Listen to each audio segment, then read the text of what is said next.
Pase, pase, pase, no sea tímida. ¿Cómo estás, Constanza? Bien, ¿y tú, Jaime? Muy bien, Constanza Valdés. ¿Cómo te presento, oye? A ver, preséntate tú. Adelante, siéntese. ¿Qué podría decir? Porque yo en redes sociales, licenciada en Derecho, Universidad de Portales, etcétera, etcétera.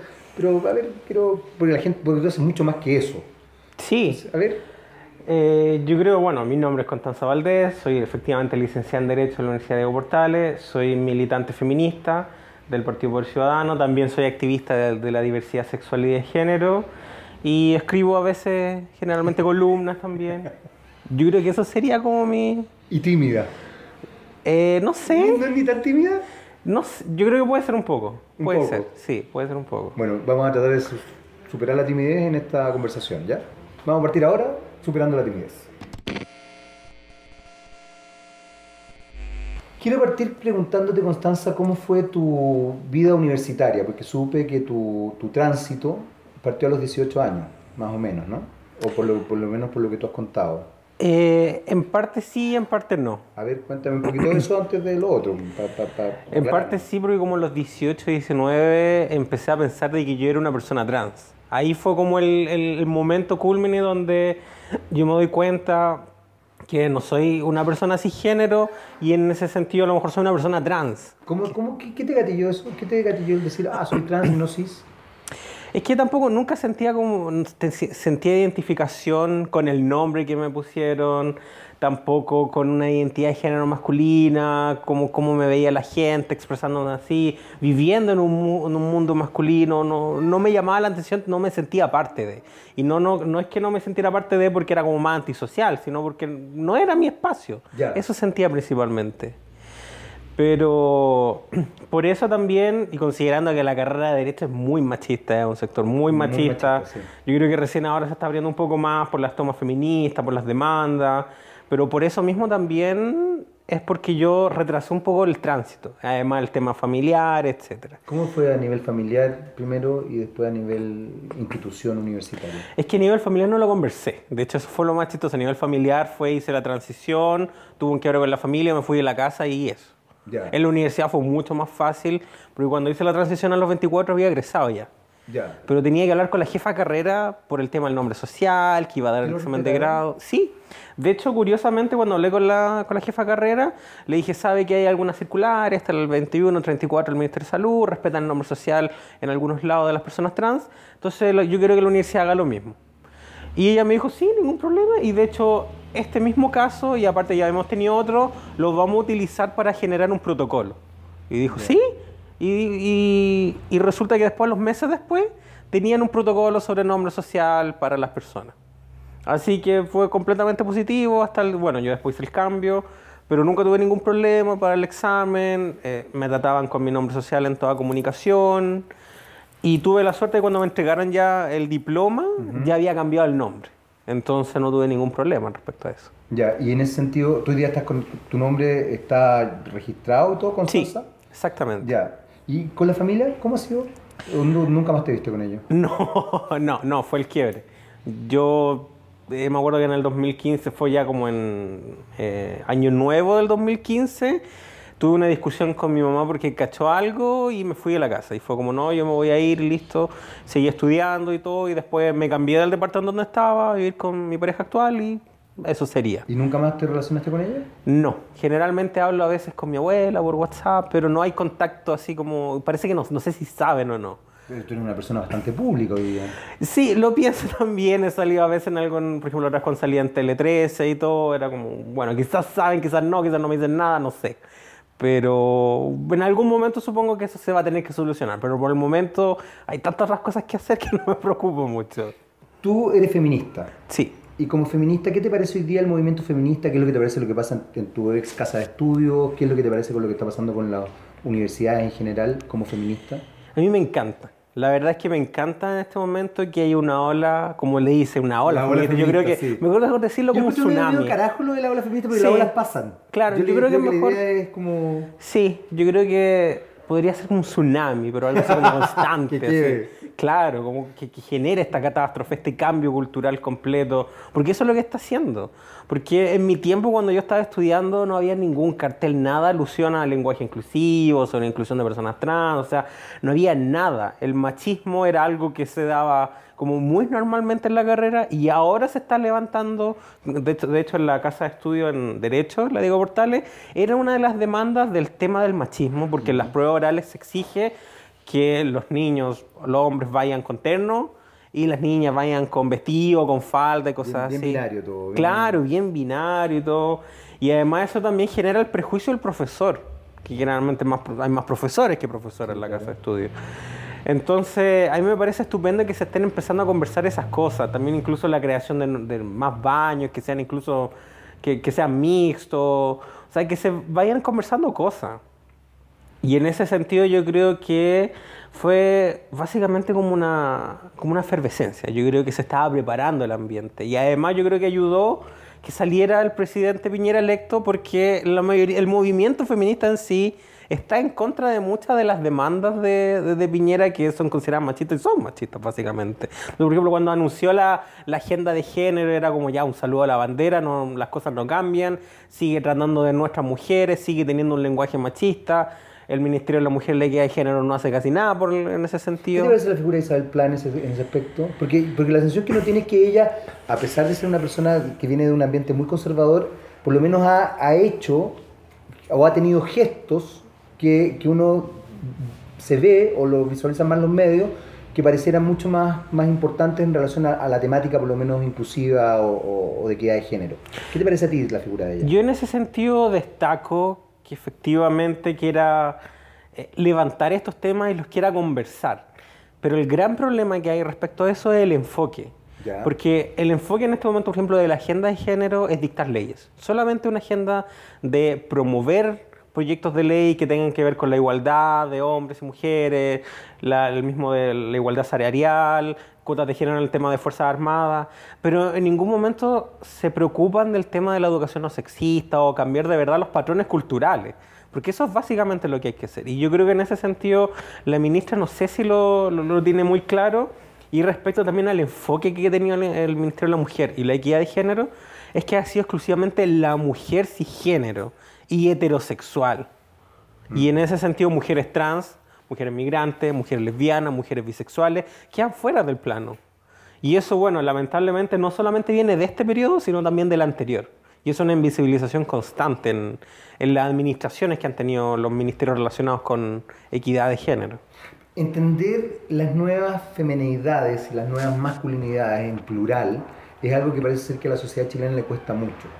¿Cómo crees tú que se puede empezar a efectivamente cambiar ese patrón de conducta? Porque está muy arraigado. Es como que las mujeres tienen que ser rosadas, los hombres tienen que ser celestes, no sé qué. O sea, incluso yo espero que no lo tomes a mal, pero tu impronta física, tu forma de manifestar tu identidad también establece una dinámica distinta. O sea, tú juegas con una, voy a ocupar esta palabra, no sé si es la más correcta, una cierta ambigüedad. ¿Qué es lo que pasa con eso? ¿Cómo podemos entenderlo para que la gente efectivamente lo integre y lo respete?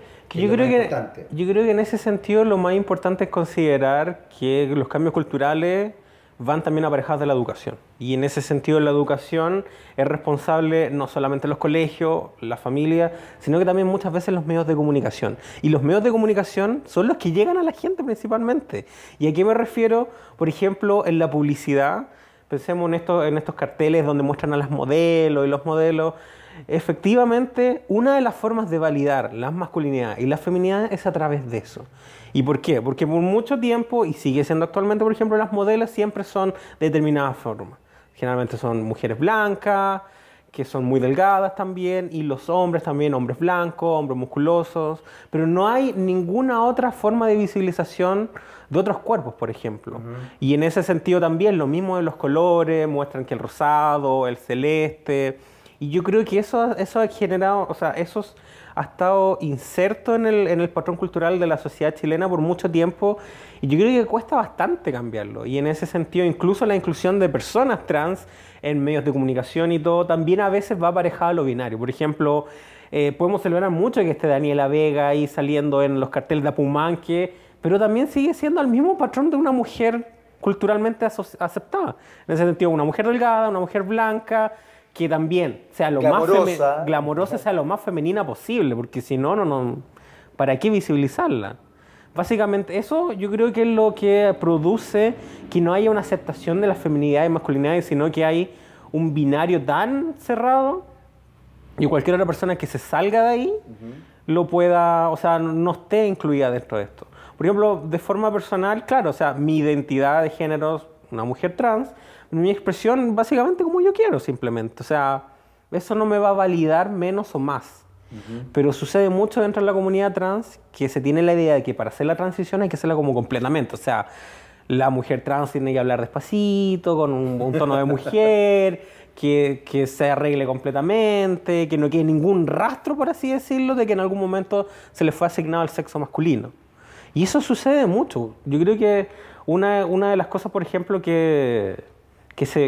no sé si mencionarlo al respecto, pero por ejemplo la obra esta que salió hace poco en el GAM, Los Arrepentidos. Eso también muestra un ejemplo de cómo la sociedad le impone también a las personas cómo tienen que ser en el caso de que quieran hacer la transición. Porque, por ejemplo, en otros países exigen que para hacer el cambio de nombre sexo registral la persona se tiene que haber operado, tenga que estar un tiempo viviendo así y tenga de alguna forma una expresión de género muy parecida a la del sexo registral en ese sentido. Y en ese aspecto, ¿qué te pasa, Constanza, cuando surgen estas voces que establecen la idea de que estamos en Sodoma y Gomorra? Entonces, ¿qué es lo que pasa? El día de mañana te vas a creer perro, te vas a creer gato y voy a tener que respetarte, delfín.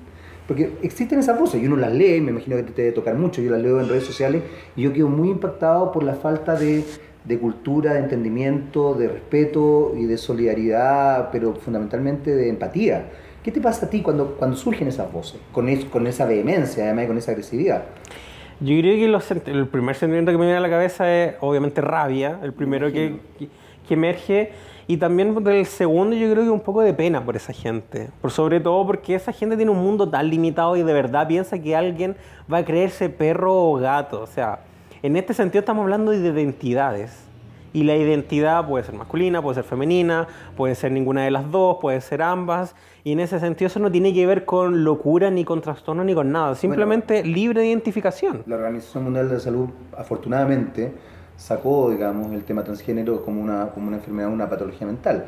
Lo que es muy importante hoy día, digamos, que es un tema ya mundial, ya que se estableció y que, comillas, ya que le importa mucho a la gente la parte científica, los científicos dieron la venia, digamos. Pero ¿qué es lo que pasa en un país como Chile? ¿Qué es lo que te pasa a ti también en el habitar, en tu recorrido habitual, digamos? En tu andar Santiago, en tu andar el Congreso. Yo creo que en ese sentido, yo creo que hay que entender también la historia de Chile. O sea, Chile históricamente, a pesar de que la Iglesia ha estado separada del Estado desde 1925, yo creo que nació completamente. Y la sociedad chilena es profundamente católica, cristiana, no practicante. Yo creo que la mayoría de la gente dice creer y dice que va a misa, pero la mayoría de la gente no va, no practica. Y al respecto también... El católico a su manera. Claro, el católico a su manera, que está en la casa los domingos, que prefiere, no sé, hacer cualquier cosa, pero dice, no, ahora es mi momento con el Señor, el día del Señor. Pero son cualquier otra cosa que rezar. Pero entender, yo creo que no entienden el tema de la empatía de la otra persona, porque si lo entendieran de esa manera podrían comprenderlo más. Y en base a creencias como muy, yo creo que muy ideológicas en torno a que lo mismo, Dios creó al hombre, a la mujer, esto es absoluto, cualquier otra cosa, se crearon para el matrimonio, para tener hijos. Y la gente no entiende que en verdad la realidad humana, la realidad incluso animal es completamente distinta. O sea, hay una variedad increíble.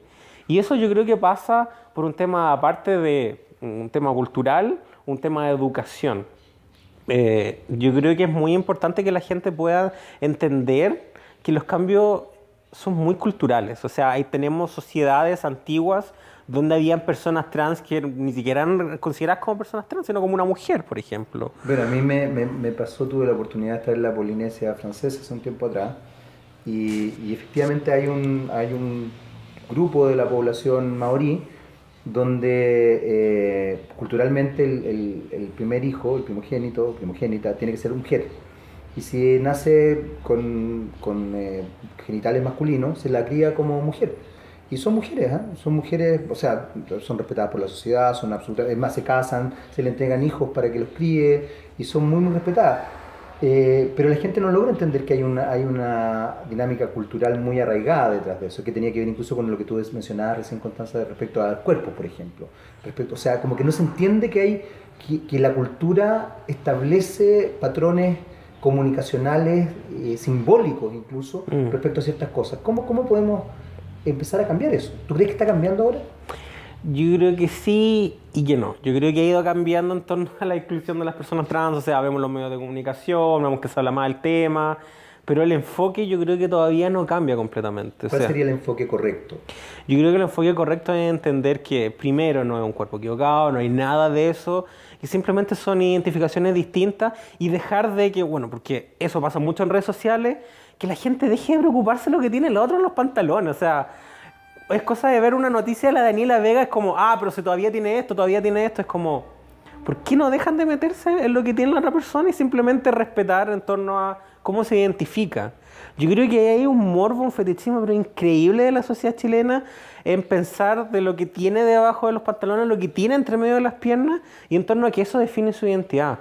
Los aspectos reproductivos es solamente eso, son para reproducción, tienen un poco de, obviamente, del tema hormonal, pero no define a la persona se define a sí mismo. Y yo creo que eso es una de las cosas que debieran empezar a entender. De hecho, volviendo a lo anterior, cuando me preguntáis cómo ha sido lo de Santiago, el transitar ha sido, bueno, bastante positivo, no he tenido situaciones de discriminación así como llamativas, pero por ejemplo en el Congreso, cuando ya empecé a trabajar en el Congreso, se ha dado mucho que no me dicen señorita, me dicen señor muchas veces, y es como, bueno, ya, pero después me pongo a pensar también la gente que trabaja ahí, porque el Congreso, si bien sabemos esto que dicen, representante, la soberanía popular, pero la gente trabaja de lunes a viernes allá en Valparaíso y es básicamente un mall donde se hacen las leyes. Pensemos en ese concepto, un mall donde se hacen las leyes y la gente está desde la mañana hasta la tarde. Entonces no tiene mucho contacto con el resto de la gente, entonces tampoco es que sea como un servicio público cualquiera donde el presidente de la Cámara dice, ya, hoy día vamos a hacer capacitaciones de género, capacitaciones de diversidad al funcionariado. No, simplemente la gente trabaja solamente allá y muchas veces no sabe cómo tratar a la gente. Y eso me ha pasado mucho, eso lo he notado mucho, especialmente porque es un lugar históricamente también machista. Hace muy poco llegaron más mujeres al Congreso y hace un tiempo atrás se le exigía a las mujeres también cierto tipo de conducta, cierto también vestuario, por ejemplo. Entonces, yo creo que en ese sentido se ve como no se permea esto en todos los sectores de la sociedad. Por ejemplo, en la región metropolitana podemos pensar que es una ciudad bastante inclusiva, o sea, una región bastante inclusiva, y efectivamente hay bastantes personas trans que viven, que pueden estudiar, que pueden trabajar, pero si nos vamos un poco más al sur, la situación no es así. No. Nos vamos un poco más al norte, tampoco es así. Yo creo que en ese sentido ha sido exclusivamente algo muy centralista, lamentablemente, como todas las cosas suceden en Chile así, y es porque el problema de la educación principalmente, yo creo que tiendo a atribuirle mucho la culpa y responsabilidad a la educación, partiendo por la familia, partiendo por los colegios, por los profesores, porque si los profesores no tienen un enfoque de género, no tienen un respeto a la diversidad, o sea, eso le transmiten a los estudiantes. Muchas veces no lo tienen, ¿eh? No lo tienen nada. Al contrario. En las carreras de pedagogía generalmente creo que no tienen en sus mallas curriculares ramos obligatorios sobre género o diversidad. Y eso pasa con todas las carreras en todo caso, en Derecho tampoco, en Psicología muy poco. Ahora, ¿cómo se establece? Porque yo he escuchado y me he tocado, yo hago clases y hago clases de comunicación, pero pongo mucho la temática del género porque me parece, y del feminismo, porque me parece que justamente uno tiene que estar acorde a lo que está pasando a nivel social y creo que es importante entenderlo. Pero cuando se habla de educación no sexista, la sensación que uno tiene es como que no se van a tratar ciertas temáticas que efectivamente son sexistas. Y yo siempre le digo a mis alumnos, ojo, la educación no sexista tiene que ver con el respeto. Porque evidentemente si yo voy a pasar, por ejemplo, una ley que es machista, no la puedo disfrazar, tengo que pasarla como es. O una ideología que es machista, tengo que pasarla como es. O por ejemplo, tú mencionabas la publicidad. Si yo voy a hablar de comunicación publicitaria y la comunicación publicitaria es machista, tengo que mostrar que es machista. Lo interesante es discutámoslo, veámoslo, analicémoslo. ¿Cómo podemos hacer entender a la gente que eso es la educación no sexista, que no se trata con disfrazar o no pasar ciertas materias, sino que poder cuestionarlas, entenderlas, analizarlas y reflexionar sobre eso. ¿Cuáles son los roles que tenemos los comunicadores y tú desde tu pega frente a ese tipo de cosas? Yo creo que lo principal, como todas las cosas, es visibilizar. Yo creo que pasa mucho, pasó con identidad de género, pasó con aborto, pasó con el tema de divorcio, está pasando con el tema de la educación no sexista, feminismo, es que la gente tiende a pensar que coarta libertades. Y no. Es todo lo contrario. Es todo lo contrario, es una libertad. Y en ese sentido no les va a imponer, o sea, no les va a criticar, o sea, no les va a restringir, perdón, la libertad de cátedra a los profesores, sino que siempre va a ser cómo ampliar respecto al tema, cómo verlo desde otro punto de vista y que efectivamente las leyes, efectivamente la comunicación, efectivamente en otros ámbitos, cómo se ha visto esto de una forma sexista y machista. Claro. Y yo creo que en ese sentido lo principal y la labor que tenemos todas las personas que estamos a favor es visibilizarlo de manera correcta. ¿Y cómo? En los distintos espacios que tenemos. Por ejemplo, una persona que escribe puede escribir una columna, una persona que es comunicadora puede comunicarlo, incluso en las salas de clase a sus pocos alumnos que puedan tener, pero aún así, yo creo que en todos los espacios que hay que aprovecharlo y utilizarlo, porque todas las personas al final aportamos efectivamente un granito de arena. El cambio cultural va por todas las personas, no va por una persona que es vocero, que va a todas las cosas, no, todas las personas hacemos el cambio, incluso de la familia, yo creo. Yo he visto que efectivamente ahora en el tema de niños, niñas, adolescentes trans, las familias han tenido un rol pero muy importante que no siempre se ven en los medios de comunicación, pero tiene que ver con el tema del respeto y la aceptación. Porque después ese niño, niña, adolescente trans llega al colegio, los profesores también tienen esa cultura, los alumnos también tienen esa cultura. Dinámicas de respeto. Claro, y eso después se va reproduciendo. Esos niños y niñas van a crecer, van a tener una familia, va a pasar lo mismo. Entonces va a ser un proceso cultural que yo creo que muchas veces, como somos personas ansiosas, también queremos que todo pase de inmediato, que todo cambie y todo. Pero yo creo que parte de comenzar a producir ese cambio tiene que ver con visibilizar de manera correcta, o sea, decir las cosas como son. Y también yo creo que no tener miedo a veces al debate, porque pasa mucho que a veces debatimos, a veces los debates queremos evitar estos conflictos, pero mejor decirlos de la manera como son y también demostrar que la otra persona efectivamente tiene muchos prejuicios al respecto, que eso pasa mucho. En ese aspecto tocaste un tema que me parece súper interesante, que además estuvo muy contingente. La semana pasada, a raíz de la Marcha del Orgullo, se generó una polémica por la figura de un comunicador, de Carol Dance, que a mí me llamó la atención que él participara, de hecho, y hubo gente que enarbolaba así como, ¿dónde está la libertad de representación, etcétera, etcétera? Yo sentía que era un acto más bien marquetero el que él se prestara para esta marcha, porque me da la sensación de que su discurso no es inclusivo. O sea, sí, esa es la sensación que tengo, no sé si tú compartes eso conmigo. ¿Qué pasa con ese tipo de cosas? ¿Qué pasa cuando en definitiva hay ciertas figuras que uno dice, a ver, espérate, ¿por qué este gallo está en esto si de verdad su discurso histórico ha sido este otro y ahora viene como a vestirse con este ropaje porque está de moda? ¿Cómo hacemos para que esto no sea un movimiento de moda? Es que yo creo que en ese sentido hay que...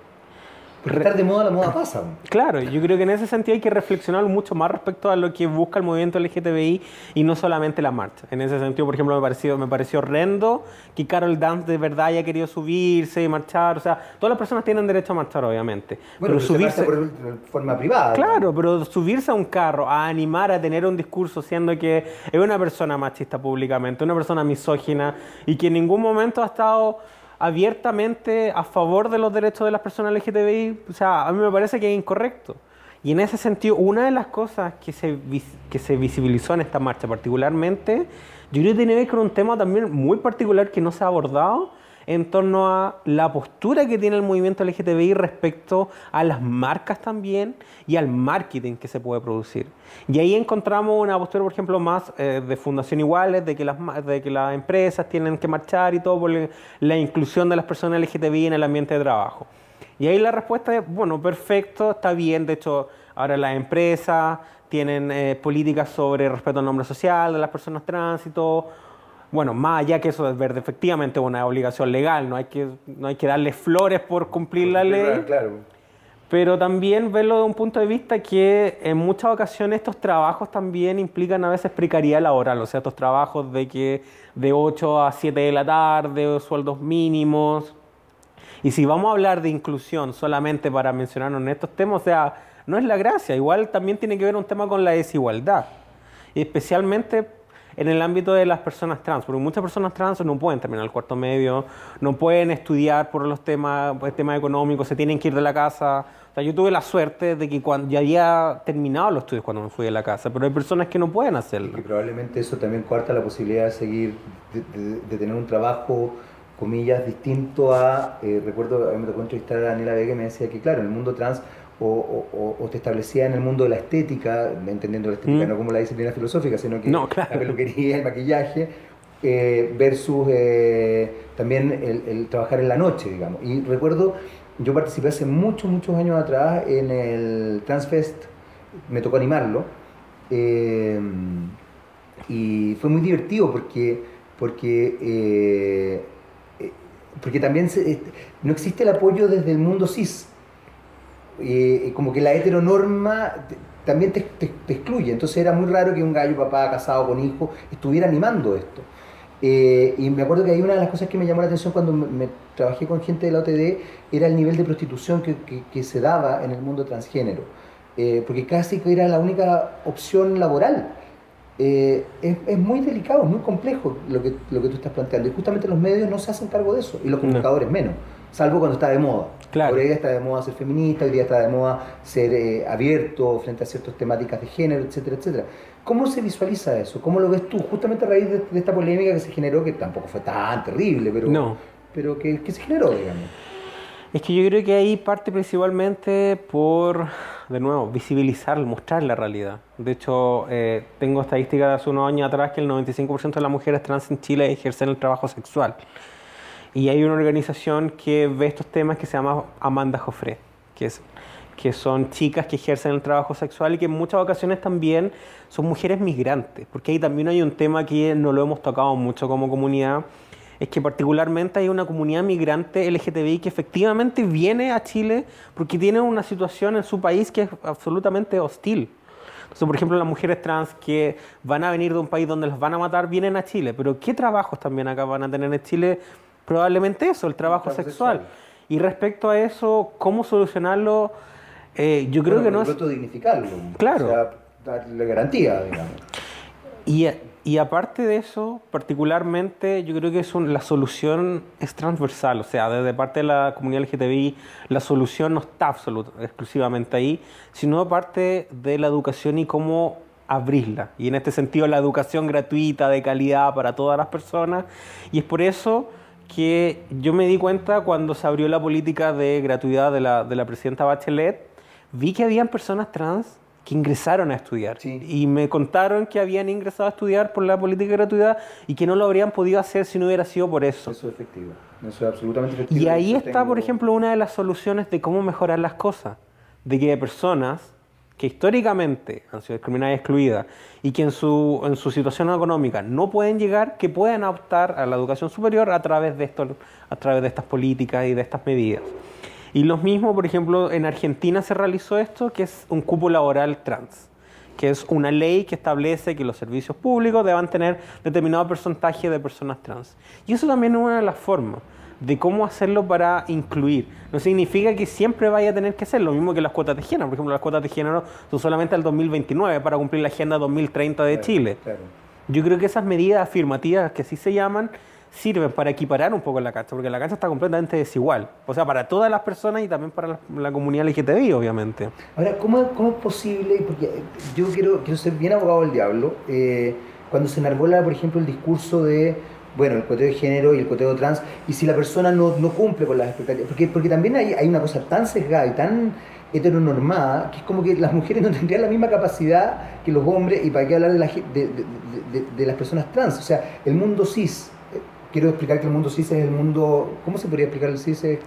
Básicamente el mundo cis es el que se identifica con el sexo y género que le fue asignado al nacer. Ya, gracias, porque uno funciona estadísticamente, entonces quería decir como lo normal, y justamente creo que lingüísticamente uno tiene que empezar a cambiar esa forma de hablar. Lo común. Lo común, claro. Gracias. Lo que estadísticamente es común.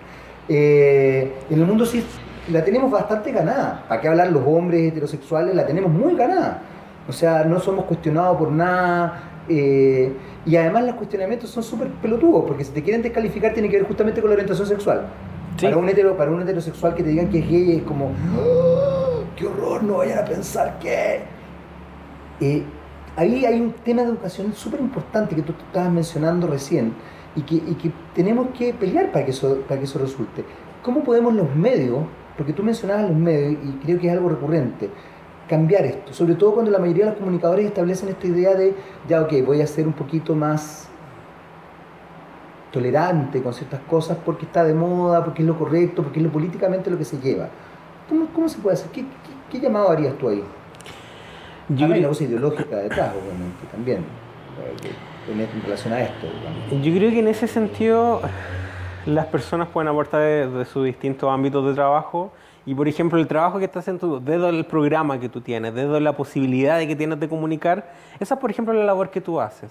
Los comunicadores, por ejemplo, que hacen clases, ese es su ámbito de básicamente de incidencia. Y yo creo que partiendo de ahí todas las personas pueden generar ese cambio desde su espacio de incidencia o incluso a veces también salir de su zona de confort y hacer otras cosas. Pero particularmente yo creo que lo primero es no solamente de inmediato soltar las cosas, sino que también tienen que educarse, aprender. Porque no sirve nada si un comunicador, por ejemplo, llega a su casa a hablar de feminismo y dice no, que feminismo es lo mismo que el machismo. O sea, desde ahí ya partimos mal. Claro. Entonces, parte de la tarea es que esa persona se eduque, se concientice, se interiorice respecto al tema y después lo pueda transmitir a la gente. Ahora, claro, me imagino que no toda la gente va a querer, siempre va a haber gente que no va a estar de acuerdo, pero yo creo que ahí las otras personas que sí estamos a favor nos corresponde visibilizar y mostrar las cosas como son. Porque en ningún caso, por ejemplo, cuando hablamos de feminismo, hablamos de identidad de género, hablamos de aborto, en ningún caso estamos buscando solapar la realidad o esconderla, simplemente la mostramos. Pero ¿qué hace la gente conservadora? Generalmente ellos sí lo esconden y la manipulan. Toman esta realidad, la convierten en algo completamente distinto y dicen que esto es. Por ejemplo, aborto 3 causales, aborto libre, decían. Identidad de género, perversión de los niños. Educación no sexista, matar a los hombres, poco más. Sí, y no es así. Y eso es parte del debate de cómo mostrarlo. Y ahí la gente se va dando cuenta, al menos que la gente sea muy tosuda y todo, de que efectivamente esto es lo que se busca y no lo otro. Pero bueno, siempre va a haber gente que va a estar ahí y eso es parte también de la diversidad del mundo. Sí, claro, claro que sí. Y eso es lo que genera también el conflicto, la pugna, porque si todos estuviéramos de acuerdo, o sea, esto no estaríamos aquí conversando, yo creo. Constanza, quiero agradecerte que hayas venido. La verdad es que te voy a invitar de nuevo porque yo creo que se me quedaron 1000 preguntas y 1000 temas, pero se nos acabó el tiempo. Yo feliz de venir. ¿En serio? Sí, yo feliz. Me tienes que decir cuándo, porque yo me adecuo a tu horario. Y nada, qué bueno que estés trabajando, que estés justamente viendo el tema de las leyes y que podamos tener este espacio. Muchas gracias. Muchas gracias a ti por la invitación.